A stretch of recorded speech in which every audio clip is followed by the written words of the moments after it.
Well, welcome, Victoria. I appreciate you coming on. I really appreciate it, actually, because I think, and I really mean this, whether you think this or not, but I think it takes a lot of courage to tell your story. Mm. Uh, um, but I also think, no, that it's hugely helpful, and it will be hugely helpful. So why don't we start, maybe not at the beginning, but your teenage years, what were those like? Let's see, my teenage years. Um, well, to say it, paint a little bit of a picture of who I was as a teen. So I grew up in a home. I don't know if you know these things about me, but yeah, I grew up in a home with a father who had a lot of hurt, and I think was hurt and operating in hurt and pain, and therefore, I mean, I'm just his daughter. I'm not him, so I can't speak literally for Of what course. his experience was like. But the home was definitely a unhealthy, a lot of trying to think of searching for good words. Yeah, just a lot of pain and brokenness in the home. A lot of secrecy, and my dad was there was abuse going on in the home, and so Abuse to you or to. a little bit to me and to others in the home. He was having an affair with my mom.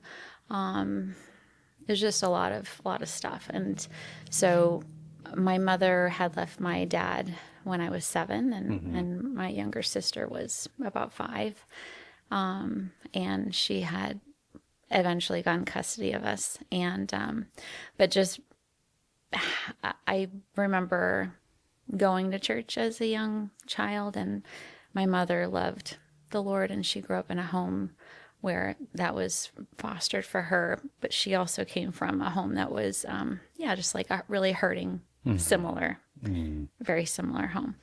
So she herself too was just kind of working through that, and the best way that she knew how to. And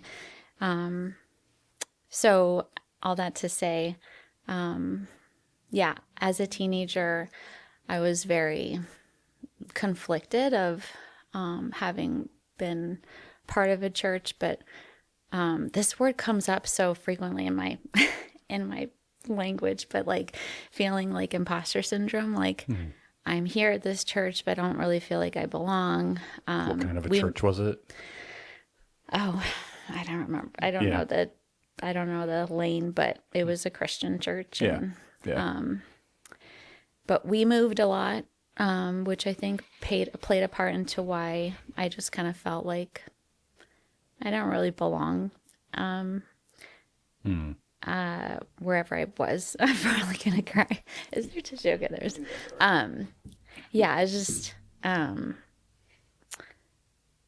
so yeah, just moving a lot, and I can just look back, see like, oh yeah, there was a lot going on in my heart and in my, yeah, just what I was going through. It's hard So enough to be a teenager, even in the best of homes. sure, yeah. Yeah. So A lot of moving and brokenness and yeah, hurt. so a And lot of yeah. moving, a lot of changing schools, lots of people that I'd get to know as friends, but then yeah, then they would be gone, and so, but I can remember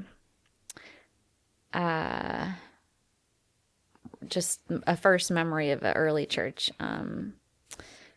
I can remember my sister and I were in the kids church, and my someone had come to get my mother and was like, you know, your husband or your ex-husband's here. He's trying to get the kids in the car. And Oh my gosh. she was like, so I have, memories of, yeah,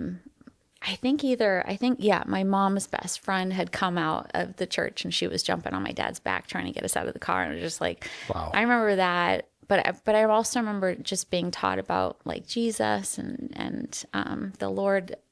But another church memory was, I forget what I'm talking about church, but oh, and then the next church that we had gone to, just very lovely church, like really kind people, and really wanting to be a part of that, but also feeling like everyone kind of already had their community in there. I just felt like it was hard for me to really connect with people, probably because of the past. And so anyways, I can remember just feeling like it was hard to fit in and be a part of things. So I had this part of me that was, I remember accepting Jesus as a young child, about 8 or so, or 9, maybe 9. But then I had this other part where I really wanted, in that wanting to, have, wanting to belong and wanting to be loved, and wanting to feel, a part of something and important. Yeah. I just, made a lot of choices where I was getting that from in a dysfunctional way, that, from, boys and dabbling in drugs and just We're talking wanting about to. high school mainly right now. Yes. Yeah. Yep. Yeah. So did you have a specific boyfriend, or was it kind of just had them and broke up and another one, that kind of thing? I can remember having, there's a couple that I think I had a boyfriend, and then I don't remember, I think I had a boyfriend, and then someone else was giving me attention, and then maybe this person, like, I forget honestly what it was, but this other person that I fell for, I fell really hard for. And I remember, just really wanting to feel like, loved. And this person ended up, having a relationship with another person. And I just felt like that just kind of, that was around the time where I moved to California. I mean, I moved from California to Massachusetts. Okay. I had got out of this. So I think I had maybe like a couple like relationships What that I was grade really were invested you in. when you moved to Massachusetts? I was 16. Okay. So I finished my freshman year or my sophomore year in high school in California. And then I'll just back up a little bit. So there was a really nice pastor who had come to our church, the one that we were attending, and felt called to come to our church with another married couple. He was a single gentleman, and see if anyone else wanted to. He shared the vision of wanting to start a church in Massachusetts and asked the congregation to pray and consider. And my mom, in that service, felt the Lord say to her, I want you to do this, and that this would be for your children. And she was like, huh. And now I might be recalling this because this is her story. I don't quite remember it. This is kind of what I remember. And that day on the way home, she had told that to us and my younger sister and I. And she was like, would you want to do that? And would you consider that? And at the time I was, 15 or something. And I was like, yeah. Like, and in my head, I'm like, yeah, I just want to get away from this like drama that I'm in. Just life isn't going like it was starting to spiral down, and I was grasping and things weren't working out. But I was like, yeah, I'd go. Like, what else do I have to do to lose right here? Yeah. And And then my sister was like, I guess so. Like, okay. And so I can remember my mom sharing, like, and that wasn't what I was expecting to get. I for sure thought you guys would be like, hard no, definitely not doing that. So, Right. so we and a number of other families, a handful of other families from that church, we sold our little house in California, and my mom bought a little house in Newton, Massachusetts, Wow. and then we finished, high school for me, and then yeah, just no shocker that all of my troubles and patterns that I had, developed continued, and was still just living a really On one a hand, you're life going to of wanting church to. still. You're going to church, but you're kind of, feeling torn. Yes, Yeah. very much so. And feeling like this is just me. I must be like the only one, because no one else seems to be at all struggling with what I'm feeling like I'm struggling with. This is in my Felt mind, what I'm thinking. alone. Felt Yeah. very isolated. Yeah. So my mother, we were spiraling out of control, my sister and I, and my mother was like, I think we need to step away from the college focused age church that we had started in Boston, and look for something that had more individuals of our age that we could connect with. So Yeah. then we landed at a church in Ashland, Massachusetts. Yeah. So, why do you think you were pulled into dabbling in drugs and the kind of relationships that you had? Was it because of the undealt with hurt that you had? Why did I do that? Yeah, I think I was, looking back now, I'm from my,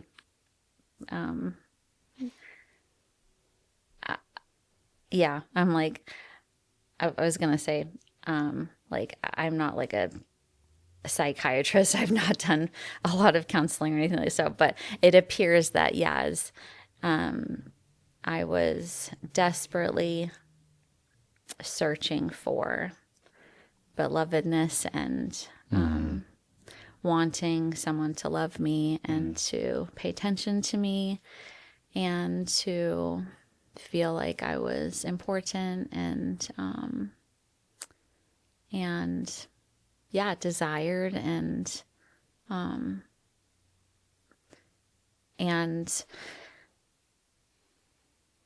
I also so in my year, I think within a year or so of being in Massachusetts, I found another boyfriend. I think this is boyfriend number 3, and and I fell very hard for this person. And I can remember, again, just kind of looking back in years after that ended, really wanting to be also in those other desires, wanting to be someone who could help someone. Like the relationship was very codependent. Like I needed that person. I also wanted to like save that person. Like I Yeah. wanted to be the savior, Right. It was just Right. this kind of dysfunctional relationship that, yeah, I was in. And do you want me to keep going? Yeah. So, is this the relationship where you found yourself pregnant? Yes. Yeah. Yeah. Well, you didn't find yourself pregnant, but No. Yeah. I did. Yeah. so I know it was a while ago, and as we'll get to, you blocked a lot of it out. But do you remember how you felt when you got pregnant? Yeah, and I think just from what I've from conversations that I've had with some individuals, it's interesting.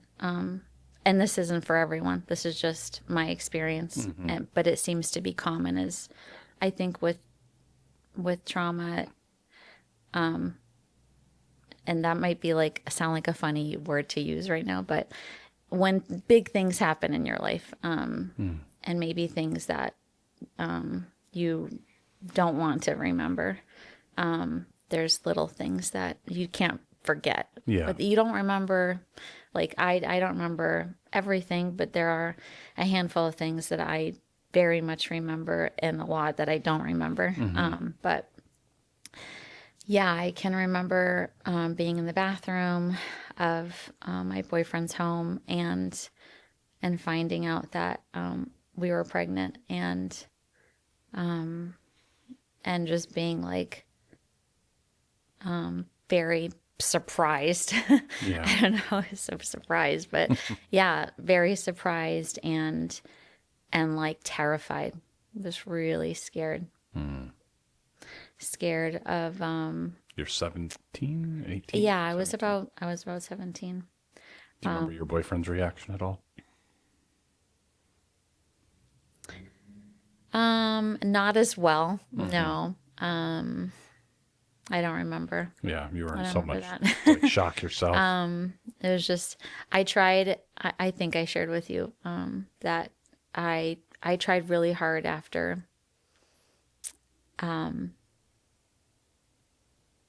what comes late to forget Yeah. as much as I could. Yeah. So there's probably good reason why I don't remember Probably. Yeah, that. probably. But yeah, I can remember feeling very, very, very surprised and very terrified. And so you didn't tell anyone, like parents or your mom or anything? No. Yeah. So what do you remember about what happened next? The next thing I remember is I can remember going to the Planned Pregnancy. Oh my gosh, that's not what it's called. Planned Parenthood. Yep, it's okay. Pregnancy has been on my brain a lot lately, for good reasons. But and I'm not pregnant right now. Yeah. You're gonna really get people asking. I'm glad you. But yeah, I can remember I can remember being in the bathroom and being terrified. I can remember being at Planned Parenthood, and I think I can't remember if this is the same memory or not, but I can remember being in the waiting room and just feeling, alone, scared. I was by myself. There was my partner wasn't with me. No. It was very unfriendly.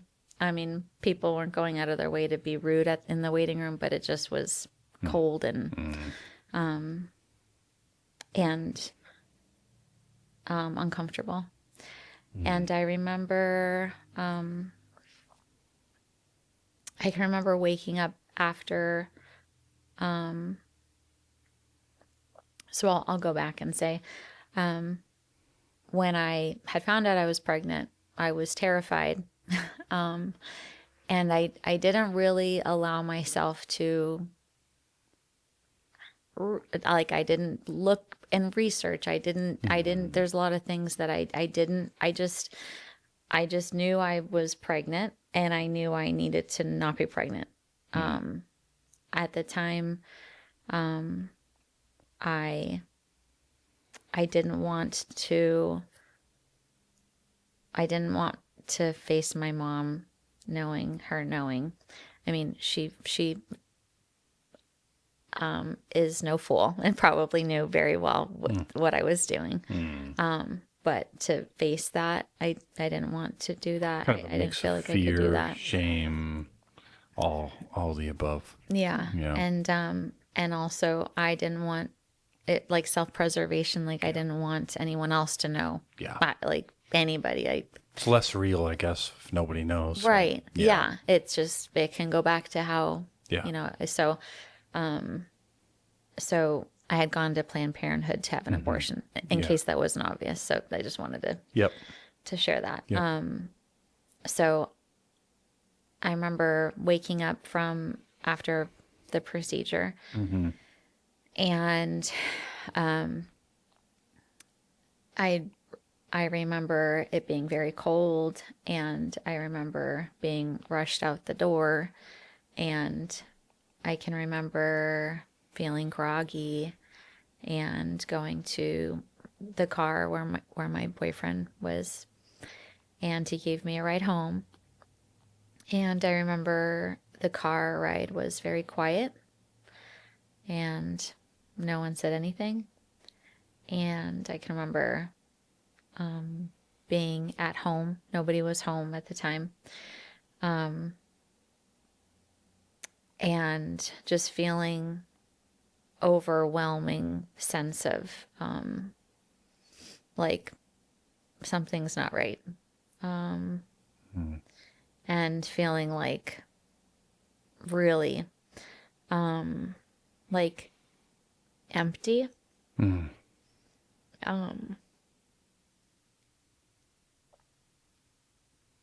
And allowing myself to get curious about what had just, what I just done. And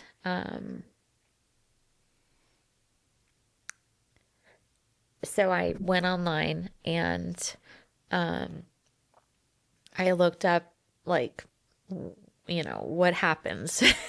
Yeah. What happens when you have an abortion? What's happening in there?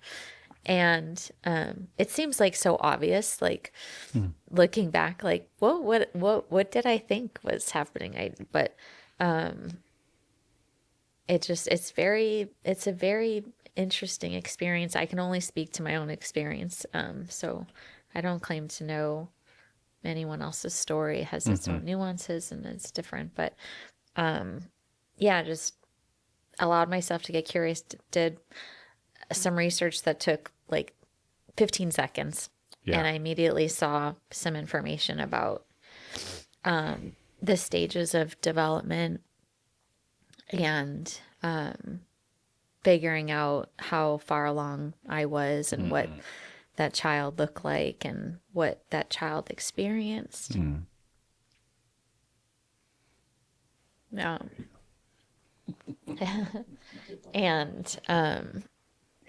and just being like so like in denial, like, no, there's no way I did that. I couldn't have done that. That's what I did. And feeling like, sorry, with my That's okay. It's all right. just feeling very aware of the wrongness and the emptiness and the pain that I inflicted on my child. I just couldn't, those two realities of what I did, and then being alive and like with this awareness, and like Were you still in a relationship with your partner at that time? I was. Okay. Yep. I just, yeah, I just was like, nope, I'm not gonna think about that. That didn't happen. And I just, and I just was like, nope. And that's all I remember. I don't remember, feeling aware of that again, and of that memory of being my memory, for a long time. Actually had worked really hard to forget, or I don't know. The mind is a very interesting thing, but I know I asked you this when we were talking, but had you done that before with other memories, other hurts, things in your life? yes. Yeah. You sort of trained your mind a little bit to deal with deep wounds by just trying to forget them. Well, it's funny. I don't know in those cases if I don't know how much of it is trying. I'm sure I tried for a time. I know, I can remember it being like, no, that didn't happen. And I don't, but with the earlier, trauma that I had experienced from trusted family, I think it's just a protective mechanism. I think Yeah. to a degree too, where your brain, yeah, I don't know. It's interesting. I don't know. I can only really speak to my own experiences, but there's a lot of memory, childhood memories that I don't remember. Yeah. I mean, I think some of that's common, but I do think because of like you said, the trauma and pain, Yeah. it sounds like you were able to push some stuff aside or, Yeah, but some things, but then some things I'm yeah. like, huh, why do I have that memory? That's a weird memory. Did that really happen? And Do you remember when you were feeling that emptiness before you bottled it up? Do you remember your thoughts about your faith at that time? Was that any? no, Yeah. no, Yeah. no, that was Kept that separate. yeah. Yeah. Well, I think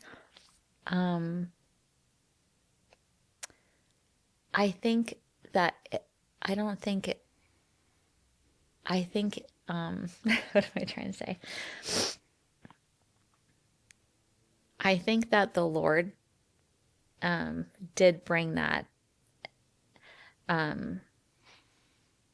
feeling of like that this was something that ought not to have happened. I think he let me know that, Yeah. and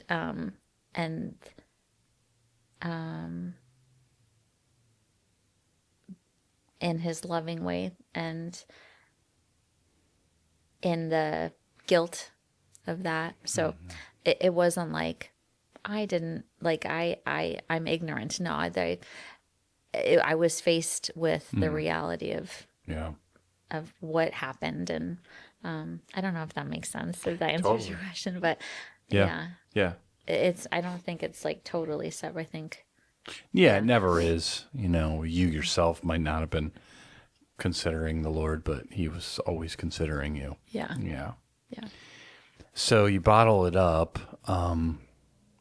When does it begin to creep back in? Like, wait, as a memory for you? Yeah, What happened? when people would have conversations about it in public, just talking about abortion and feeling like, why does that feel like close to home for me? Or at physicals, they ask you how many pregnancies have you had? As I had my own children, those questions, and how many of you delivered and not, and just little by little more in the later years, in the more recent years, that had been coming up more and more of, yes, okay, and I would remember, and then I would go back to the memory of being at the computer, and then I would think about what I learned, and then I'd go, oh, no, I didn't, no, we're not going there. Like that happened, but I'm not like going there. Yeah. Yeah. So about how old were you? Because you had already had your children, or you were in the process. Yeah, I had Selah, who is 15 now, in 2010. So I think I was, oh gosh, I'm not good at math in It's general. okay. But so let's So it was see. around then, around 2010. Yeah, so I was in my later 20s, mid to later 20s, when I was like, yeah, just remembering that and closing that back up, and then I'd have other physicals, and then I had another daughter, Symphony, and that would pop up, but then I'd put it back, and I didn't say anything to anybody. I think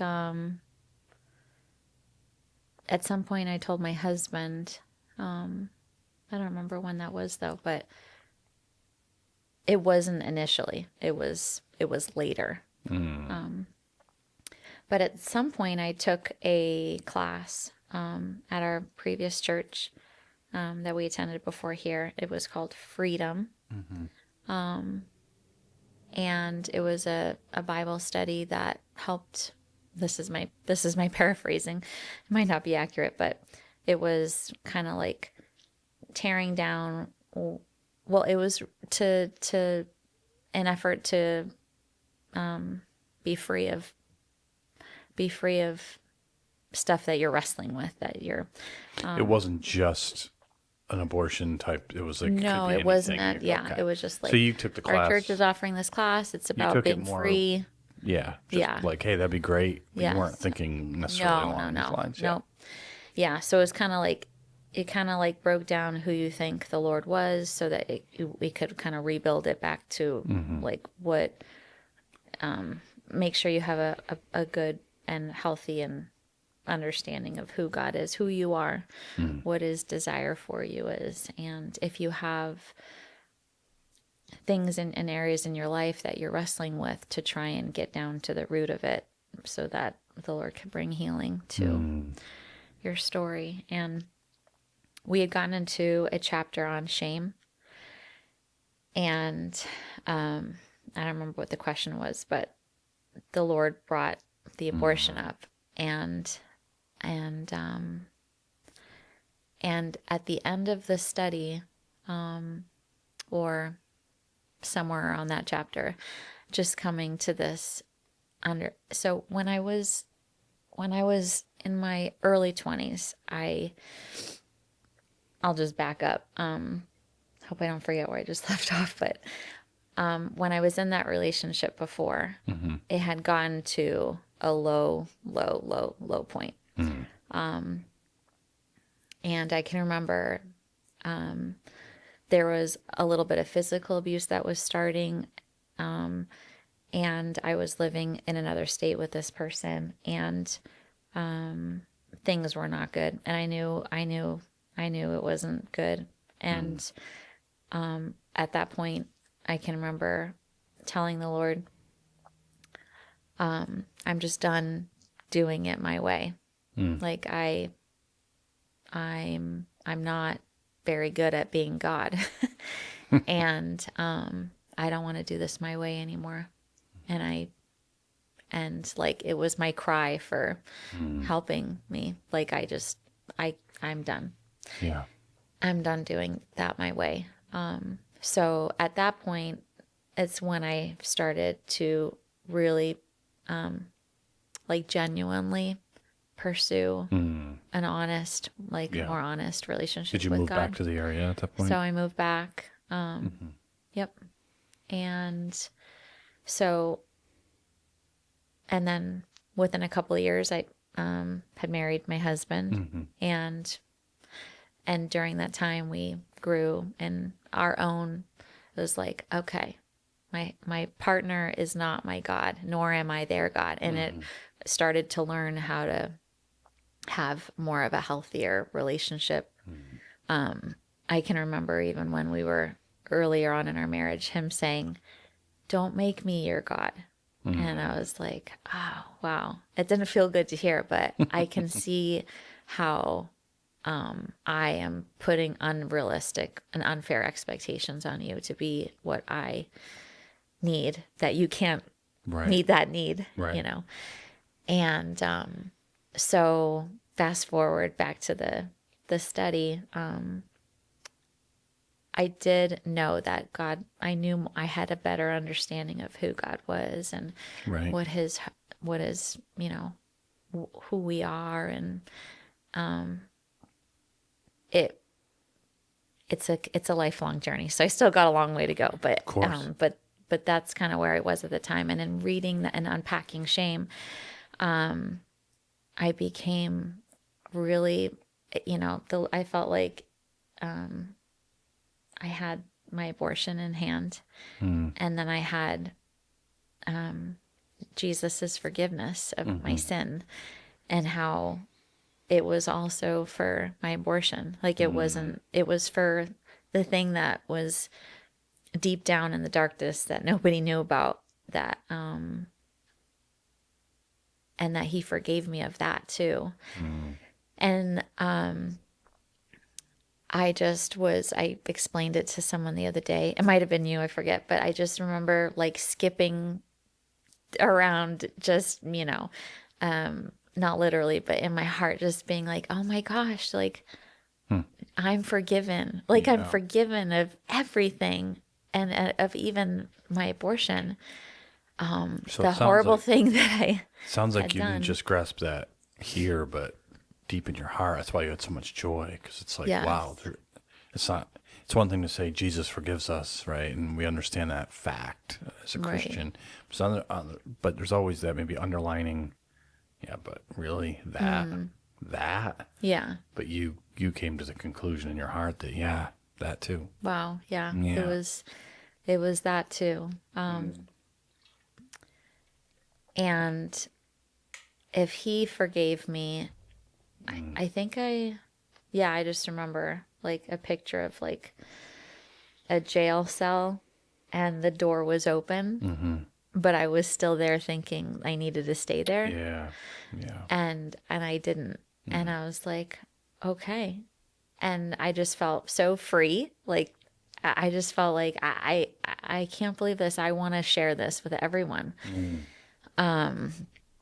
But then feeling like I was stuck again, because while that that is true, there was more that needed to be done and worked through that I didn't realize at the time. But I just was like, oh shoot, like I'm stuck again. Why can't I say anything? Why can't I tell anybody?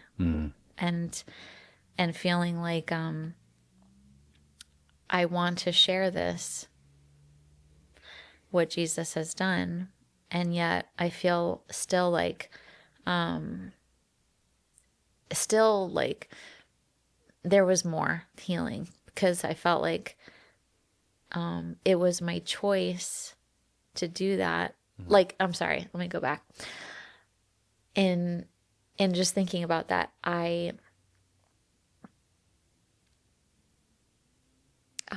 in wanting to share about my child, that brought feelings of real sadness. I can imagine. Like I really, to go there and to really acknowledge what I did, and also the loss.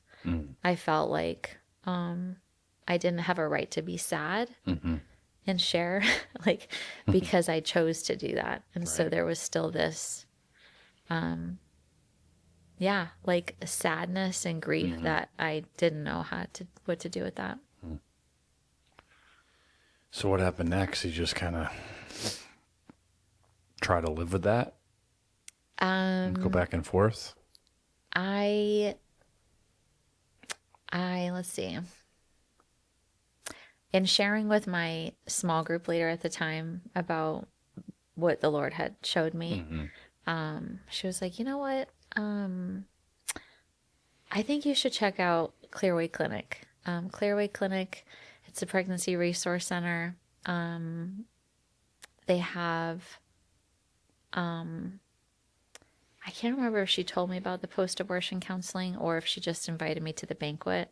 But in any event, I got an invitation to go to the banquet. They have an annual fundraising banquet where they share their vision and mission and the wonderful things that they're doing in the community. But also at the year that I went, they had a mother share her story about having utilized post-abortion counseling and how that brought like so much healing to her life and her story. And I remember going to that banquet and watching her talk and being like, how is she up there saying this? Like, how is she, why, like, I want that. I want to be able to share that. And I remember, long story short, I had expressed interest in wanting to um, to have that counseling. And I got a call from someone saying that there was a spot available for me personally to attend a long weekend retreat. A healing retreat is what they called it. And I remember calling them back and saying, I really appreciate this offer. I feel like I don't want to take someone else's spot away from them, because I know that I I just I felt like I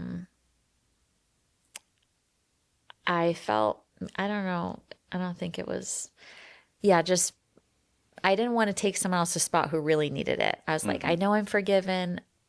I just can't talk about it.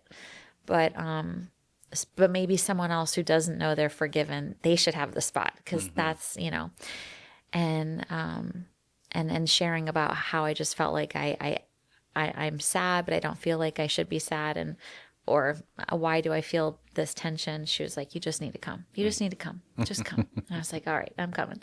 So I went there, and yeah, the Lord just showed me that it was just a really it was a really sweet, non-judgmental, very unique, special time where, yeah, for the first time I had a space where I could just share that story, and they listened, and we listened to each other share our stories, and we allowed ourselves to go back there and talk about that. And it was a facilitated discussion conversation. It was really beautiful, but they kind of went through some of the stages of grief. And in doing that, I think what I needed was, there was probably a lot of things I needed to do, but there was a good opportunity to walk through some of those things. But I think for me, it was also just this space to grieve. That you said the loss of a to give you the opportunity to name your child, right? Yes. Yeah. And just to be, I think it's such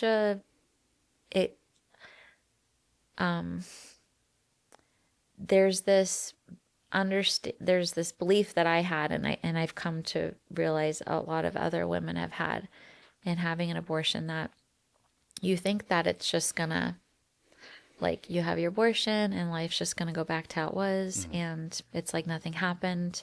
And for those who have a change of heart afterwards, there is a tremendous, just loss, and there's no one's talking about it. No one's giving space to talk and to listen and to acknowledge that pain. And so it was incredibly healing to be invited to grieve, and be invited to dream about what that child might be like, and what they might have looked like, and not to bring like more guilt or anything like that, but just, that child was a gift from God, and that child was, where I believe that people are made in the image of God, and that child is made in the image of God, and so to give that child the dignity of a name, and time to think about them, and to celebrate and praise God for the gift that was given, was incredibly healing for me. And I left that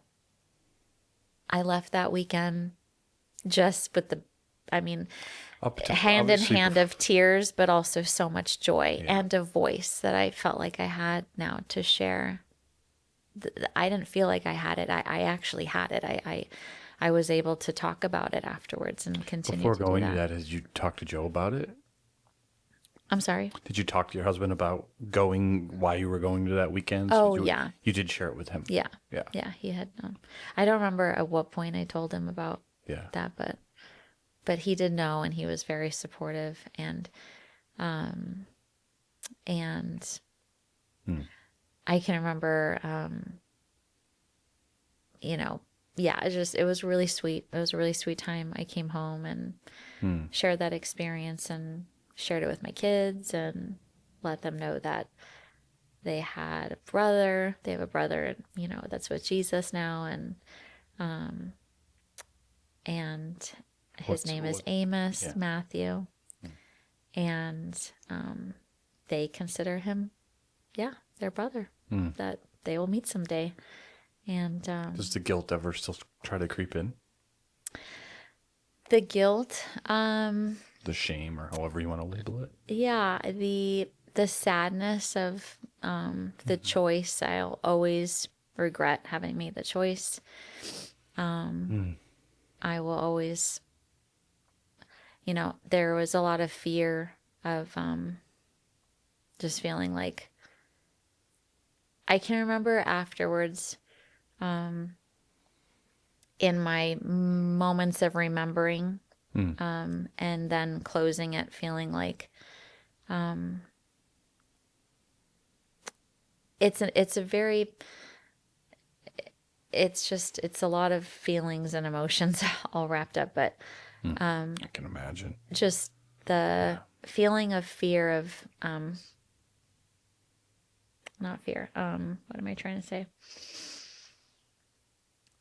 One way that I can remember feeling, looking back at the choice I made, was feeling relief of like that person that I had made that relationship with ended up being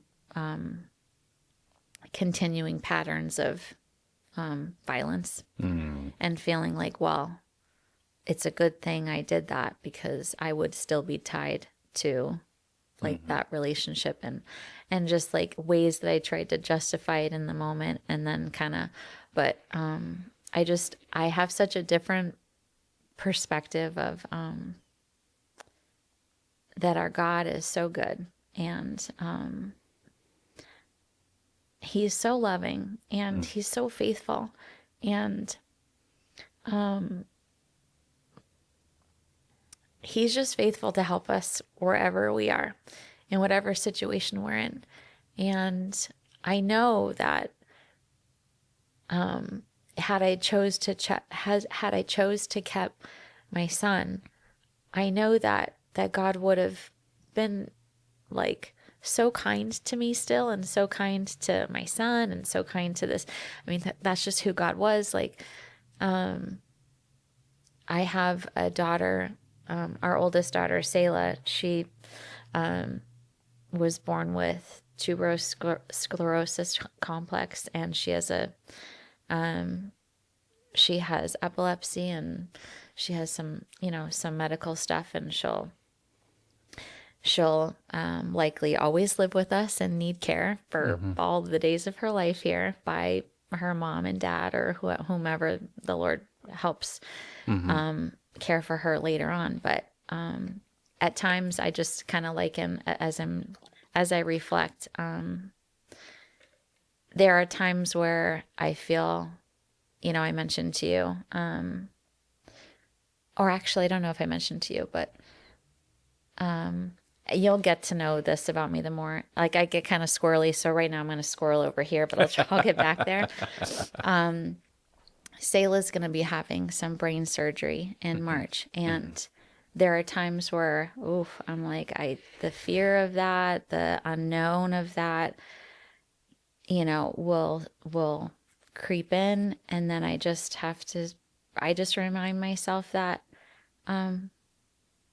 God will always be God, and he will always be good. And life,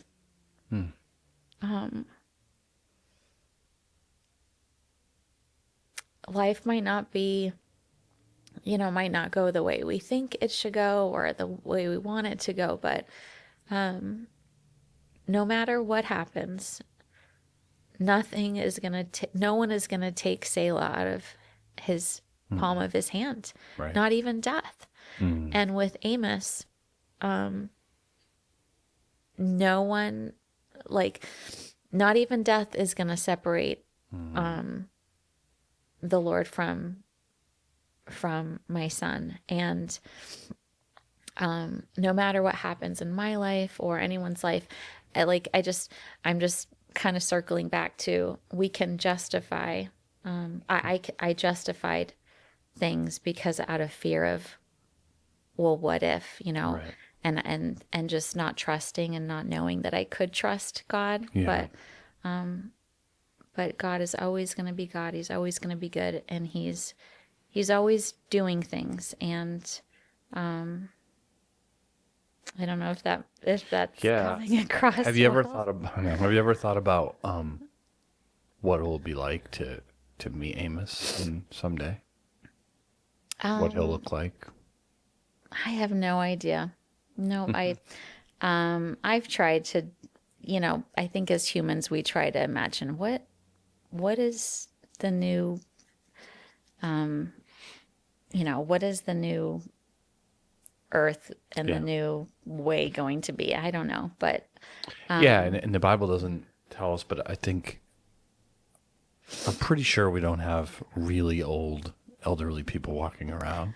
yeah, I don't I'm know. pretty sure we don't have, what amounts to fetus still in womb, which is a life, Amos, in that state. So again, my conjecture is it's some kind of, because it's a new resurrected body someday, that it's some kind of prime, what he would have been in his prime. I don't know.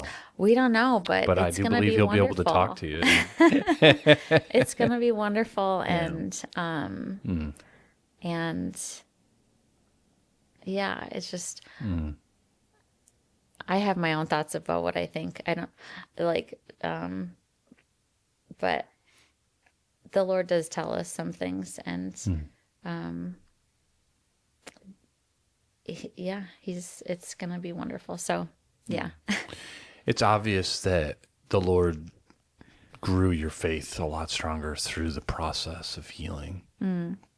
Any specific ways? Obviously, trusting him, as you said, with the surgery coming up, and you've drawn on that like experience of. But any other ways do you feel like your faith is strengthened because of it? How has what strengthened my faith? Sorry. No, it's okay. The whole process of the freedom, the class, and then the post-abortive weekend, and then just okay. learning to truly understand God's forgiveness and such a thing. What ways has that strengthened your just trust or faith, your relationship with the Lord? I think what I don't know if this is answering your question, but this is what I want to say. Okay, it's your story. I think what has brought me peace, and peace, and yeah, I would say joy, but sometimes I don't feel joyful. But there is a sense of assurance and peace, and that has come through really like learning how to read the Bible and learning how to study the Bible.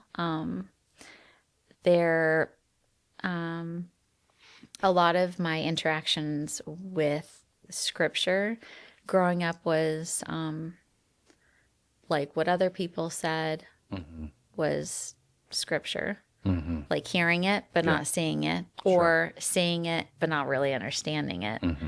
Kind of like taking scripture and out of context, and not necessarily with ill intentions by individuals, but just I think not understanding how to read the Bible. Not like I wasn't taught how to read it and how to interact with it, besides opening it and reading it. Right. Maybe there were study notes, maybe not. But Bible Project. Have you heard of? Yep. Yeah. So they've been an incredible resource for me and my husband.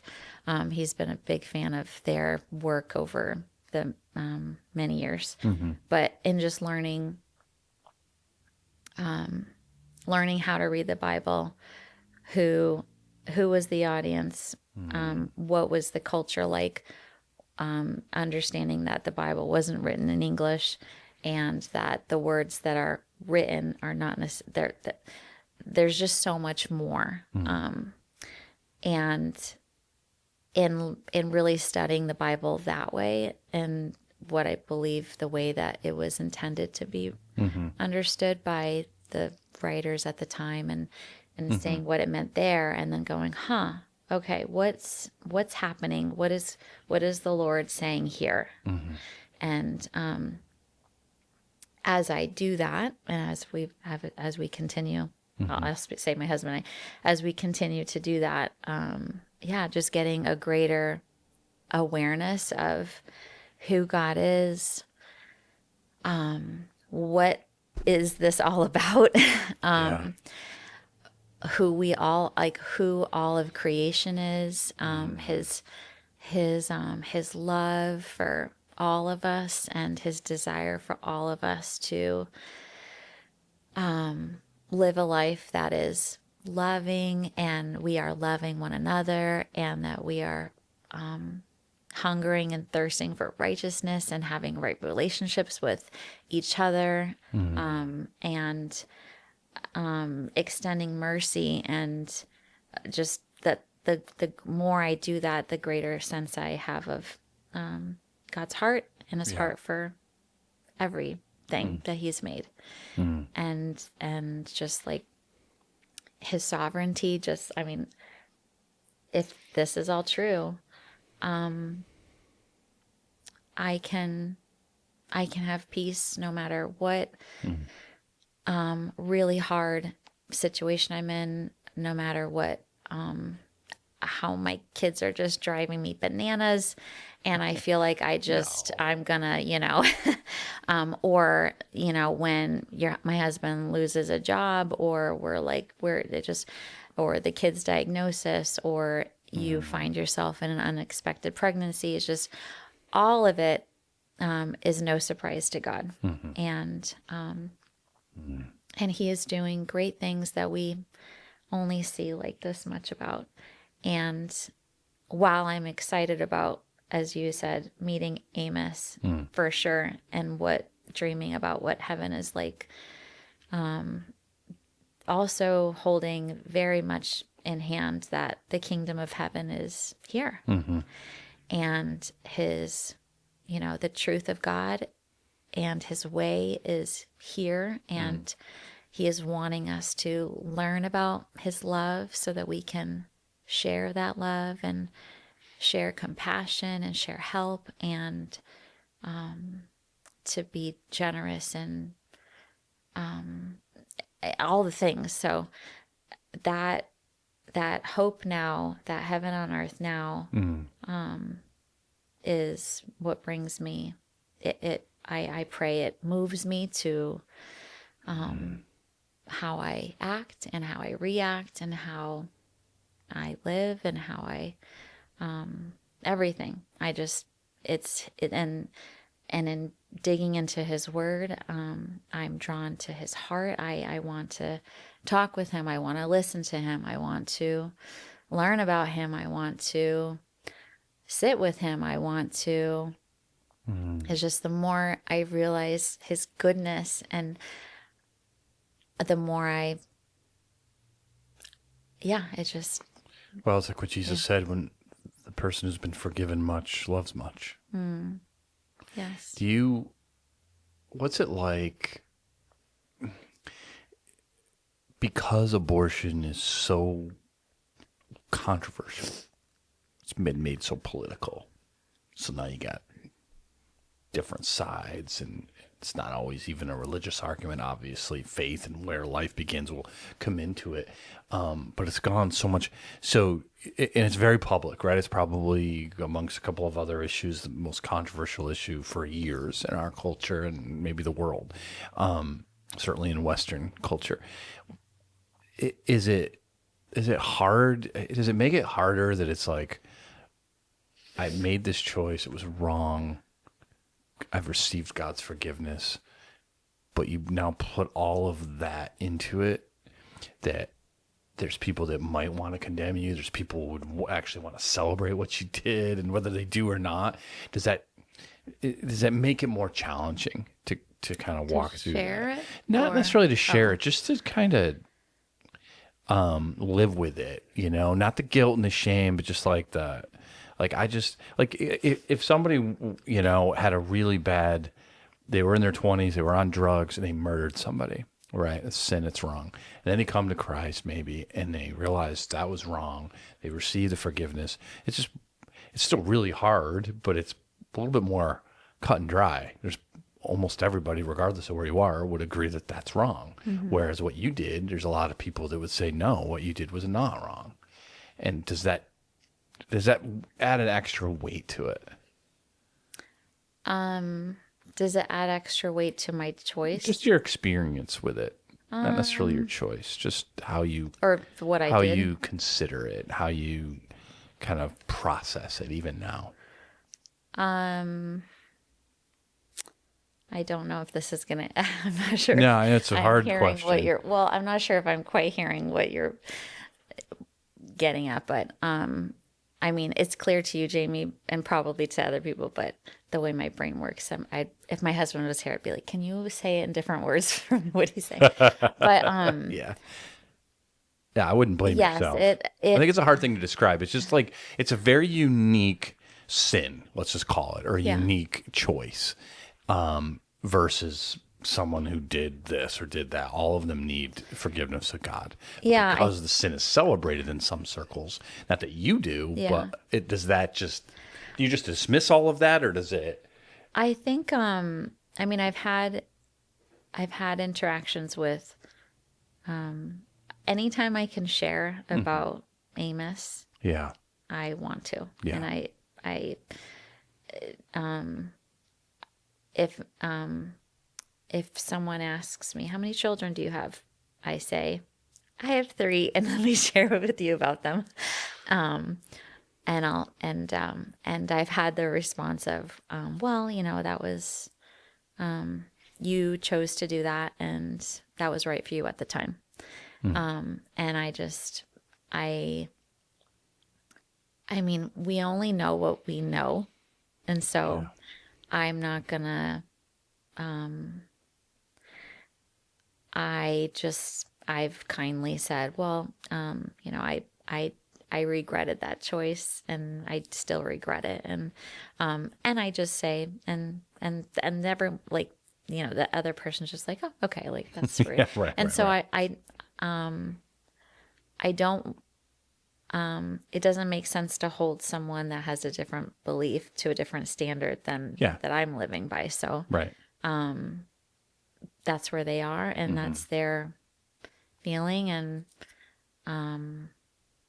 yeah, so does that answer your Yeah. question? Does it, how about the opposite? Have you, have to obviously name any specific situations, but have you ever felt like the church or Christians, when they hear your story, Oh, are a little bit, surprised. well, I'm sure surprised. That's fine. That's a normal reaction, but judgmental.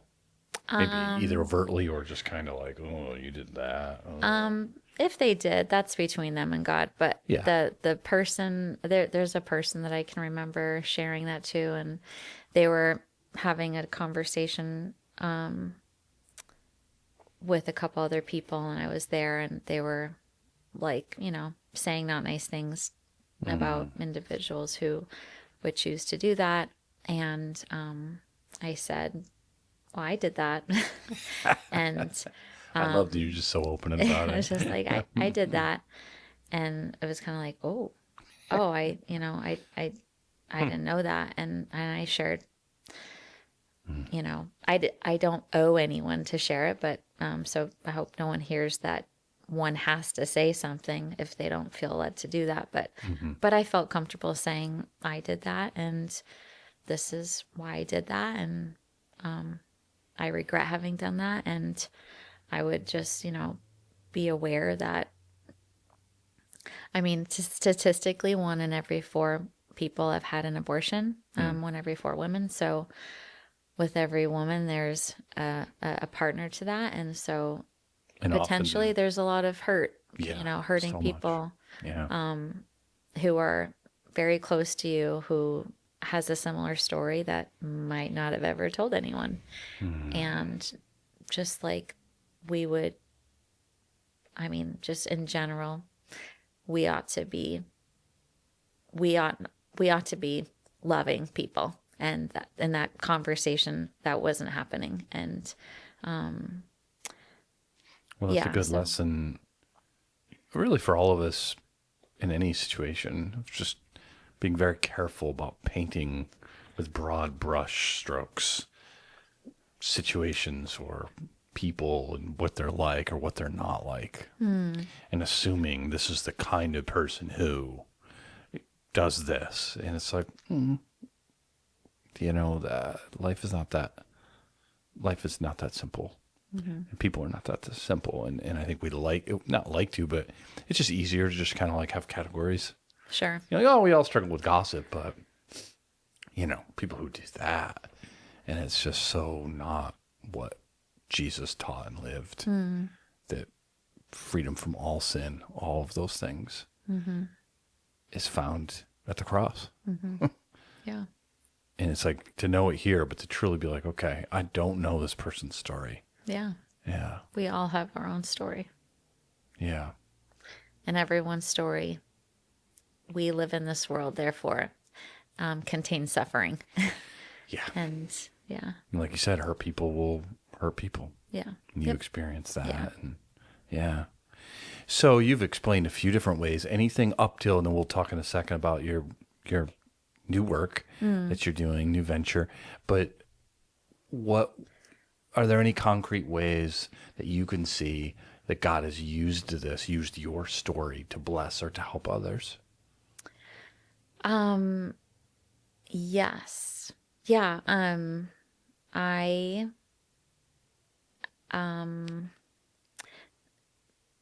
As I mentioned to you, I try not to turn away any invitation to share about the forgiveness and the freedom that I found in Jesus through my abortion story. So, at the retreat, at the healing retreat that I'd been to a few years ago, they said, think of something that you can do, not necessarily now, but maybe in the future, to like memorialize your child and to remember your child. So I remember saying, I'd like to do a tattoo.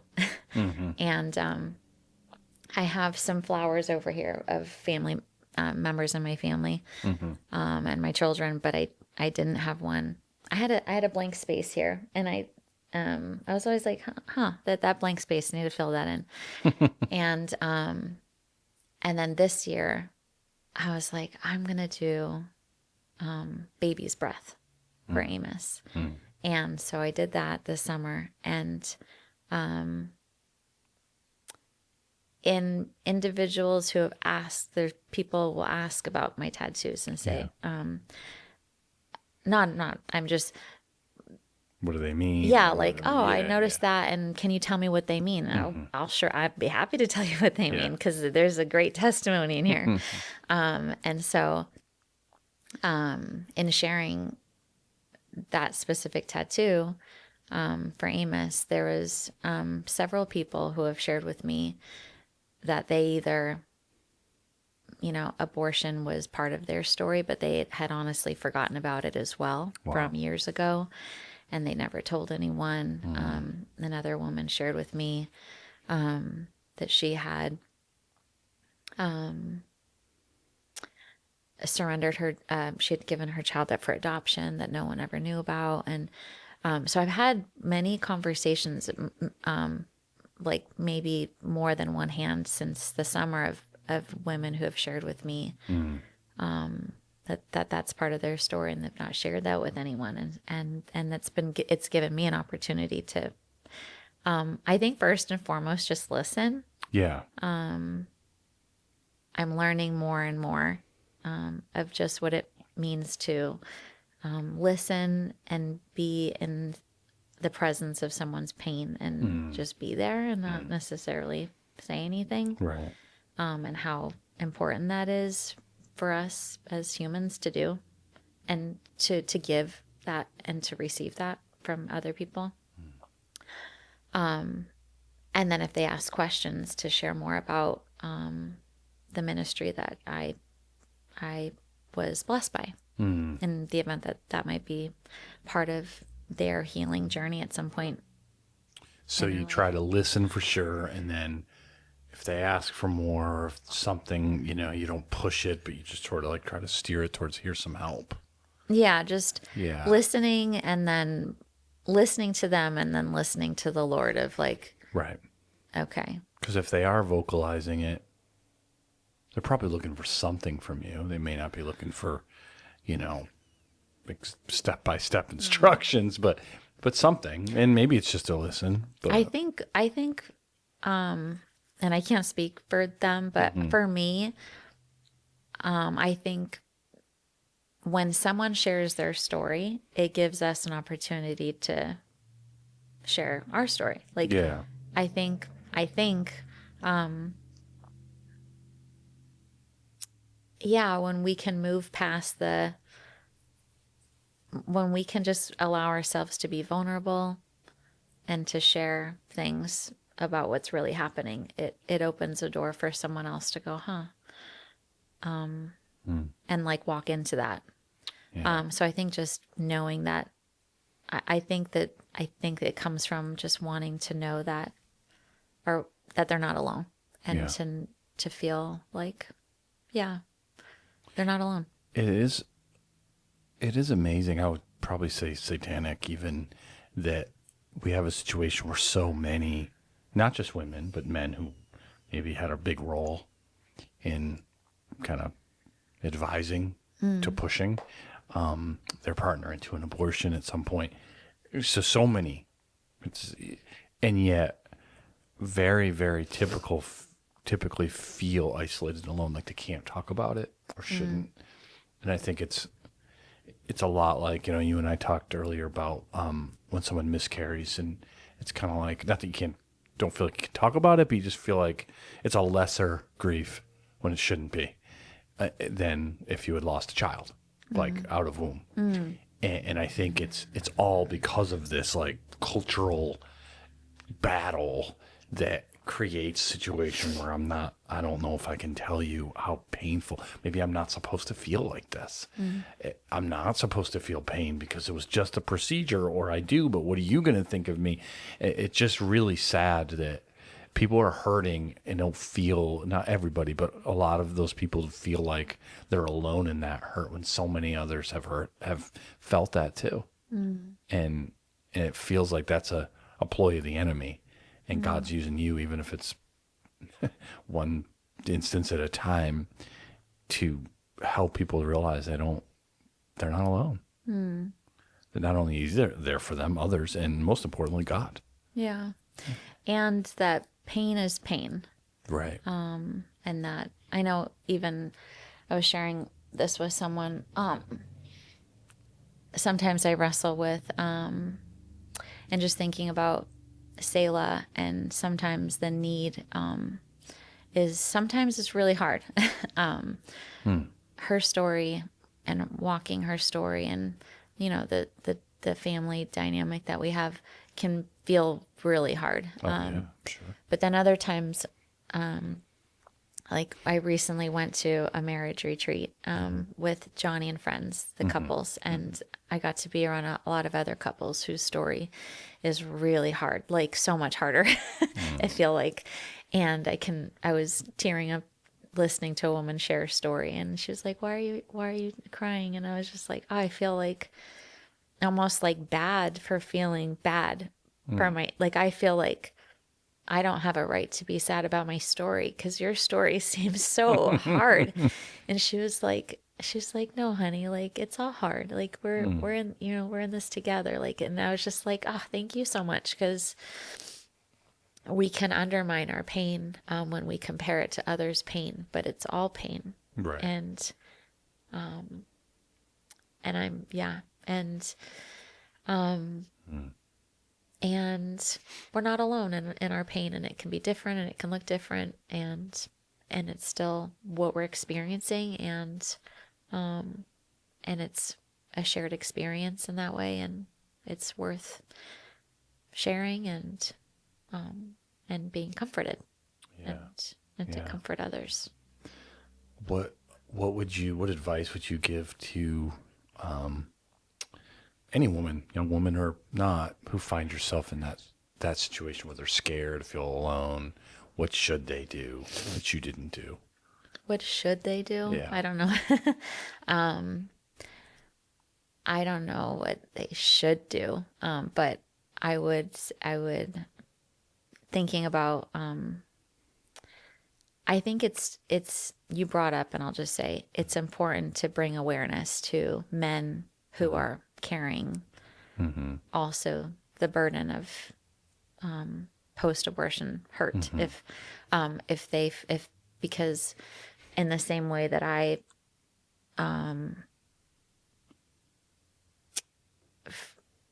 was just, sorry, lost my train of thought.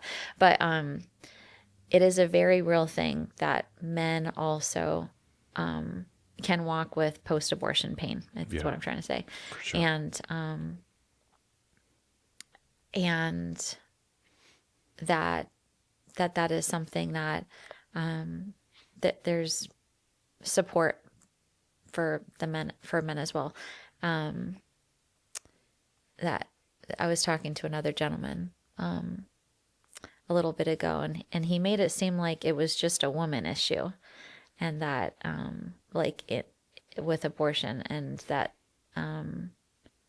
that it only affects the woman, sort of, and I just listened. I don't remember what I said at the time, but there is this I think there's this this belief in our culture that abortion only affects women, but it very much can affect a man as well, especially a man who has a change of heart. And I've read several stories recently of men who have shared their testimony of receiving healing and help through their post-abortion counseling that they have received. And it's so interesting how there's a lot of overlap between like this one gentleman's story that I'm recalling and my story. And it's just like, wow, I wouldn't have known that. And I'm grateful for that being brought to my attention. And I would say to any woman or man who is wrestling with post-abortion pain, and that can manifest very differently, I'm learning, that there's hope, and that they're not alone, and that the Lord loves them, whether they made that decision with more awareness of what was happening or less awareness, or wherever that individual is on the spectrum, that the Lord loves them, and the Lord forgives, Yeah. and that no sin is too great. And I would just encourage them to reach out to a pregnancy resource center, a local pregnancy resource center. I think maybe we were going to mention this, but Clearway Clinic recently was so kind to offer me a part-time position in their what they call Clear Past Ministry, which is their post-abortion support ministry. And that is one of many pregnancy resource centers that are like all over. And so I would maybe, if someone's connected to a church, reach out to their local church and see if, what pregnancy resource centers they might be connected to, or go online and just search local pregnancy resource center. There are a lot that have post-abortion. It's either their main focus or they're a branch of what they do. And not dealing with its going to usually manifest itself in very poor ways. Like any other pain, guilt, shame, however that's manifesting for somebody, it's scary, and you'd rather just not deal with it. Like anything else, it's just like, ugh, I don't want to dredge all that up. I want to, it's fine, but it's not fine. And take that step. It's so courageous for anyone who takes that step and says, I need help. Yes. Yeah, it is a sign of strength. Sure it is. And courage. And courage, yeah. I know we don't want to open Pandora's box and go back to, initially, but The problem is it's there. We might it's there. put it in a box, but it's still it's in gonna you. come out, and it's gonna come out in ways that are gonna maybe surprise you. Like for me, it's just like, oh, I was very caught off guard by that. Or maybe in other ways, but the pain can manifest. I'm learning as I'm learning more about this role and kind of doing some more research, can manifest in a lot of ways, and there can be a lot of that can just affect different people different ways. And but the Lord wants his desire for all of creation is to be flourishing and to be healed and to and it's our whole self and our whole everything. And so my counselor had said, she was like, the Lord wants to take what's hidden and bring it into the light, up and out, up and out. And he just cares about us so much. And he wants to bring healing to Parents every area of our too, life. For whatever the situation might be, if parents knew about it beforehand and actually encouraged abortion, or maybe they found out later on, I could see where the temptation is to she or even he, like you said, if they seem okay, we don't want to deal with it. Then we'll have to tell people and da-da-da-da-da. Whereas to take it very seriously, that this is something that probably isn't just going to be brushed under a rug.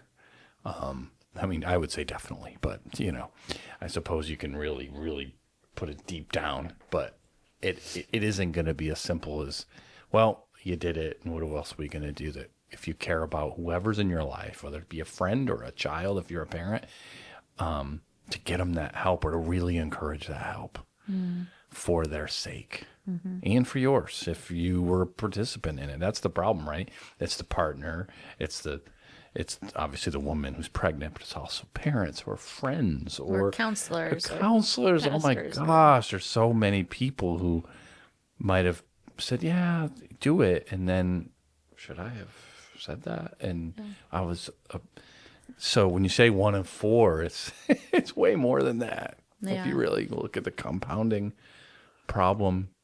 How about somebody who finds themselves pregnant and thinking about it? And again, I'm not saying any judgment, but how, you will be working, I know probably more for post-abortive, but if you get a chance to counsel somebody at Clearway or elsewhere who's thinking about it, what kinds of things should they be thinking about?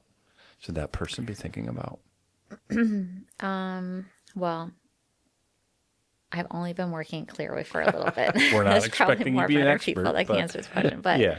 But if someone finds themselves with an unwanted an unwanted pregnancy or Planned, yeah. unplanned, thank you. I'm like, that's not the word I'm looking for. Yeah. An unplanned pregnancy. There are local pregnancy resource centers that do amazing work, and I'll just speak to Clearway because I'm more familiar with it than others. But there are resource centers that offer free testing, free ultrasounds, free everything.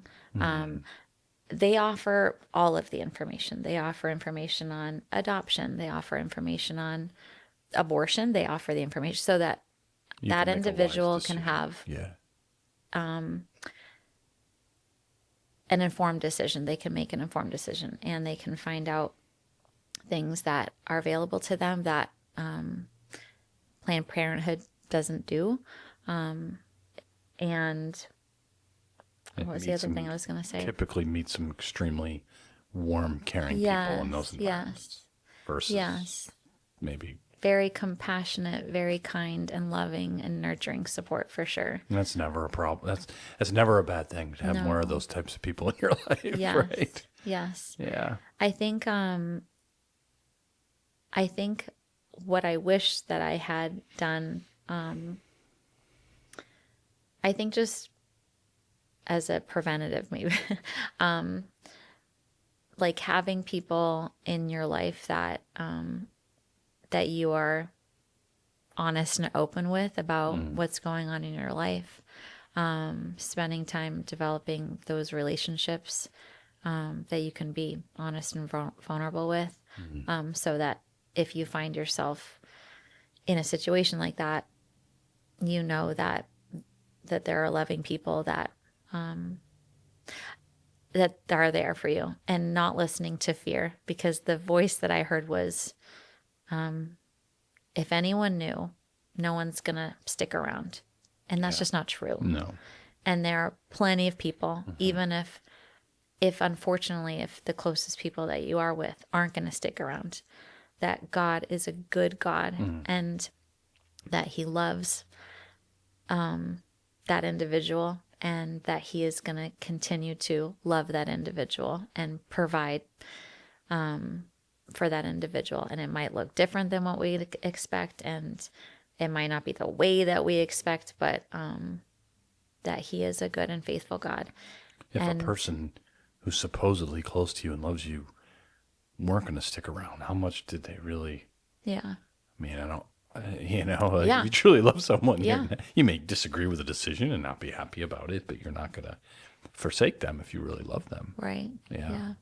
And the other thing that I think is beautiful is that the resource centers will let you know just more information. They give you information about, like I said, the free ultrasound, the stages that your child is in, which I think just brings awareness to the reality of that there really is someone inside of you, and that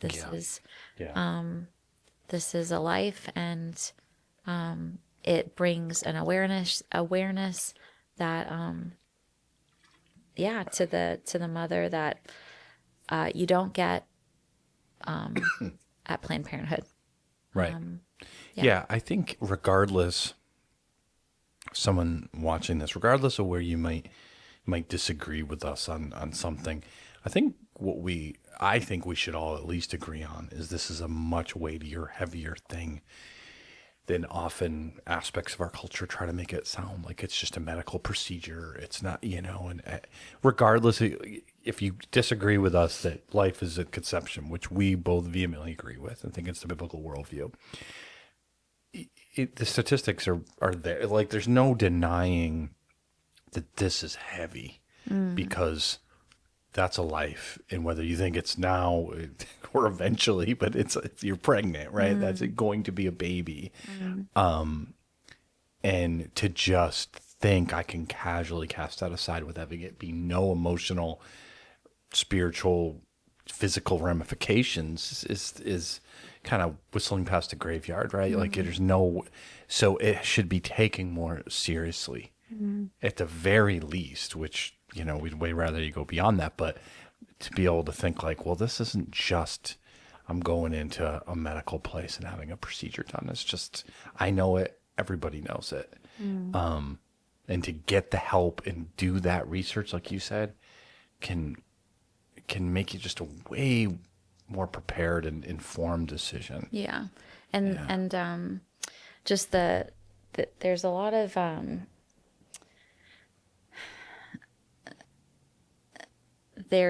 of like mental health risks associated for the mother and after abortion. So those are not brought to the table. So just doing research about that. What am I potentially going to be dealing with if I do this? Yeah, exactly.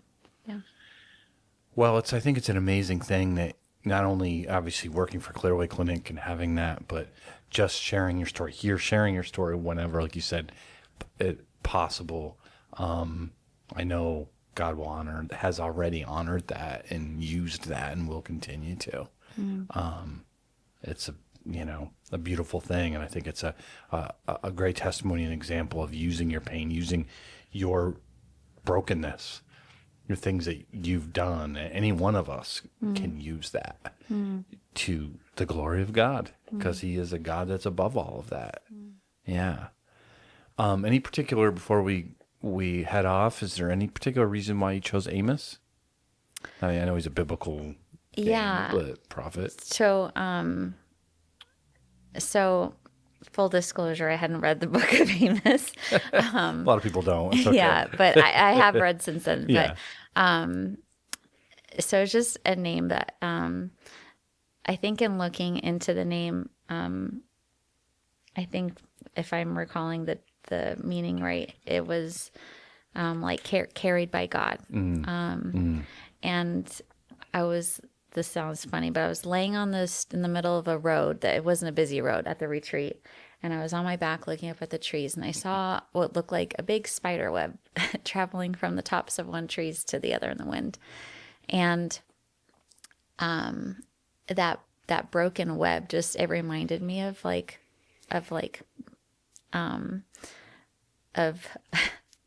Amos in me, like just that, the broken, just the brokenness. And I just watched it being carried, and I was like, and as I was praying, and just the Lord just was like, I have him. Like, I've carried him. I've carried from where he was to where he is. Like, I have him. And so that's where I came up with the name. But it's a beautiful name. Thank you. He's a great prophet, and he was a great prophet that was a voice for God's justice, for the oppressed and the poor, big time, like all the prophets. But Amos was, as you know now, vehemently stopped treating people like that. So probably says something about his character as well. Yeah. Well, Victoria, I really appreciate it. I know it's emotional and went through a few Kleenexes, but no, I know God I'm will use happy it. to share. Yeah. I just there's hope. God loves you. You're not alone in your story, and whether if abortion is part of your past, or whether it was 2 years ago or 50 years ago, the Lord wants you to be free from the shame that he is not holding on you, and that's possible because And I'm of Jesus. assuming you're okay if somebody, sees this, and obviously part of our church or nearby. Yeah, definitely. If you see me, come reach out. Feel free to talk say, to me. hey, I need help, or I just love have, that. Yeah. I would love to listen. Well, I Love to appreciate listen. you doing that. Well, have a happy Thanksgiving, and that's tomorrow when we're filming this. I'm sure it'll air after, but and then good Advent Christmas season. That's good. All right. Happy Thanksgiving. Thank you. And cut.